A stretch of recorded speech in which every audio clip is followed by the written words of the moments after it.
စကိုင်းတိုင်းကတပည့်ရင်မြို့နယ်မှာမြန်မာနဲ့ဖိလစ်ပိုင်အမျိုးသမီးဘောလုံးအသင်းတို့ရဲ့စီဂိမ်းရှင်ပြိုင်ပွဲပြန်လည်ပြသမှုကိုကြည့်ရှုအားပေးနေကြတဲ့ပြည်သူတွေရှိရာလက်ဖက်ရည်ဆိုင်ကိုအကြမ်းဖက်စစ်တပ်ကလေနဲ့ဘုံကျဲချမှုကြောင့်ပြည်သူ18ဦးထက်မနည်းသေဆုံးထားပြီးနောက်ထပ်ပြည်သူအယောက်30ထက်မနည်းကဒဏ်ရာတွေရထားတယ်လို့ဒေသခံပြည်သူတွေကရန်ကုန်ခေတ်ကိုပြောပါတယ်။ဒါကတော့ဒီဇင်ဘာလ9ရက်နေ့ဖြစ်တဲ့မနေ့ကည8နာရီဝန်းကျင်လောက်မှာပဲတပည့်ရင်မြို့နယ် American ဂျေးရွာလက်ဖက်ရည်ဆိုင်မှာ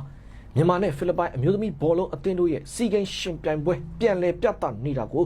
ပြည်သူတွေကလာရောက်ကြည့်ရှုဝိုင်းဝန်းအားပေးနေတဲ့အချိန်အကြမ်းဖက်စစ်တပ်ကအဲ့ဒီလက်ဖက်ရည်ဆိုင်ကိုလေနဲ့လာပြီးဘုံကျဲသွားတယ်ဆိုပါတယ်။အဲ့ဒီအချိန်မှာပဲစစ်တပ်ရဲ့လေမောကကျဲချလိုက်တဲ့ဘုံသီးတွေဟာဂျေးရွာဒက်ကနေအိမ်တွေပေါ်ကိုကြောက်ရောက်ပောက်ကွဲတာတွေအပြင်မြန်မာနဲ့ဖိလစ်ပိုင်မျိုးသမီးဘောလုံးအသင်းတို့ရဲ့ဘောလုံးပွဲကိုကြည့်ရှုအားပေးနေကြတယ်ပြည်သူတွေရှိရာလက်ဖက်ရည်ဆိုင်ပေါ်ကိုပါကြောက်ရောက်ပောက်ကွဲသွားပြီးတော့ပြည်သူ18ဦးတမနဲ့တိတ်ဆုံးထားတဲ့အပြင်နောက်ထပ်ပြည်သူအယောက်30ထက်မနည်းကဒဏ်ရာတွေရထားသလိုနေအိမ်တွေလည်းအများပြားပျက်စီးထားတယ်လို့ဒေသခံပြည်သူတွေကပြောထားပါတယ်။အဲ့ဒီလိုတေဆုံးတဲ့ပြည်သူတွေထဲမှာအသက်9နှစ်အောက်ကလေးငယ်2ဦးပါဝင်တယ်လို့လည်းသိရပြီးဒဏ်ရာရထားတဲ့ပြည်သူအယောက်30ထဲမှာလည်းအသက်အန္တရာယ်စိုးရိမ်ရတဲ့သူတွေပါနေတယ်လို့ဒေသခံပြည်သူတို့ကရှင်းပြထားပါတယ်။လက်ရှိအကြမ်းဖက်စစ်တပ်ဟာသူတို့လက်လွတ်ထားရတဲ့မြို့တွေနဲ့မြို့နယ်တွေကိုပြန်လည်လိုချင်နေတဲ့အတွက်သူတို့စစ်တပ်စစ်ကြောင်းတွေတိုးလို့မရတဲ့နေရာတွေဆို